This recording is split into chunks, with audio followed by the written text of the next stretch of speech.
पश्चिम बंगाल की राजनीति में ममता बनर्जी की मुश्किलें कम होने का नाम नहीं ले रही हैं। विधानसभा चुनाव में हार के बाद शुरू हुई बगावत अब और गहराती दिख रही है। दीदी के सबसे करीबी नेताओं में गिनी जाने वाली चंद्रिमा भट्टाचार्य ने पार्टी के सभी पदों से इस्तीफा देकर राजनीतिक गलियारों में हलचल मचा दी है। चंद्रिमा ने ममता बनर्जी को पत्र लिखकर प्रदेश अध्यक्ष पद के साथ साथ पार्टी से जुड़े सभी दायित्वों से खुद को अलग कर दिया है। हालांकि उन्होंने इस्तीफे की वजह नहीं बताई है, लेकिन उनके इस फैसले ने कई नए सवाल जरूर खड़े कर दिए हैं। सूत्रों के मुताबिक चंद्रिमा भट्टाचार्य हाल के दिनों में बागी गुट के नेताओं के संपर्क में थी और विपक्ष के नेता ऋतिव्रत बनर्जी के साथ उनकी मुलाकात की भी चर्चा है। चंद्रिमा के इस्तीफे से कुछ ही घंटों बाद ममता बनर्जी ने बागियों को खुली चुनौती दे डाली। उन्होंने साफ कहा कि चाहे कुछ भी हो जाए, कोई भी उनकी आवाज दबा नहीं सकता। अगर हिम्मत है तो खुलकर बीजेपी में शामिल हो जाओ। तुम्हें क्या लगता है कि मैं खत्म हो गई हूँ? मैं जनता के बीच पार्टी का चुनाव चिन्ह लेकर जाऊंगी। मेरी आवाज कोई नहीं दबा सकता। गद्दारी की भी एक सीमा होती है। इधर बीजेपी ममता बनर्जी पर हमलावर है और टीएमसी में पड़ी फूट को दीदी के ही कर्मों का फल बता रही है। जिन्होंने बंगाल की भोली भाली जनता को माँ, मानुस और माटी के नाम पर धोखा दिया, वो आज लॉयल्टी की बात कर रही है। जिन्होंने अपनी जिहादी मानसिकता पर तानाशाही से बंगाल की भावनाओं को कुचला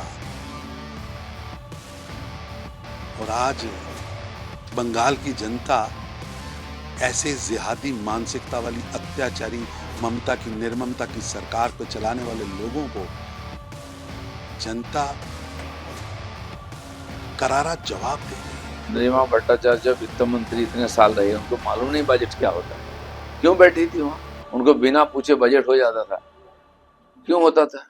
और ममता बनर्जी बोलती थी कि ट्रेडमिल में मैं बजट बनाता हूँ। जो ट्रेडमिल में बनता है बजट, तो कोई बजट होता है? पागलपन है।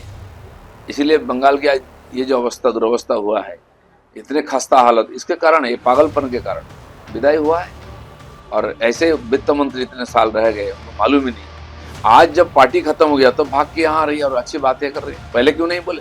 दरअसल विधानसभा चुनाव में हार के बाद टीएमसी में लगातार टूट देखने को मिल रही है। सबसे पहले 3 जून को पार्टी के 80 में से 58 विधायक अलग हो गए और उन्होंने अलग गुट बनाकर पार्टी के ही नाम और चुनाव चिन्ह पर अपना दावा ठोक दिया।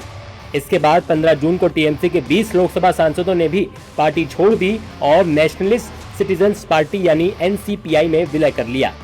अब लोकसभा में ममता बनर्जी के पास सिर्फ 8 सांसद बचे हैं, जबकि राज्यसभा में भी 13 में से 4 सांसद इस्तीफा दे चुके हैं। यानी टीएमसी में संगठन से लेकर विधानसभा और सांसद तक हर स्तर पर दीदी को लगातार झटके लग रहे हैं।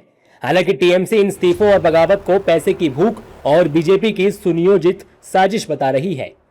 लालच, लोभ और डर, ये 2 काम करते हैं उन लोगों का मन में जो पार्टी छोड़ रहे हैं। ममता बनर्जी जैसे बताई है, इससे कोई फर्क नहीं पड़ता। चंद्रिमा भट्टाचार्य एक बार विधानसभा में हार गई थी। ममता बनर्जी फिर उनको दूसरा कॉन्स्टिट्यूएंसी में चुन के लाए। जिसको ममता बनर्जी से इतना कुछ मिला है, वो भी विश्वासघात करते हैं, गद्दारी करते हैं। चंद्रिमा भट्टाचार्य के इस्तीफे ने साफ कर दिया है कि टीएमसी की अंदरूनी लड़ाई अब किसी एक नेता तक सीमित नहीं रह गई है।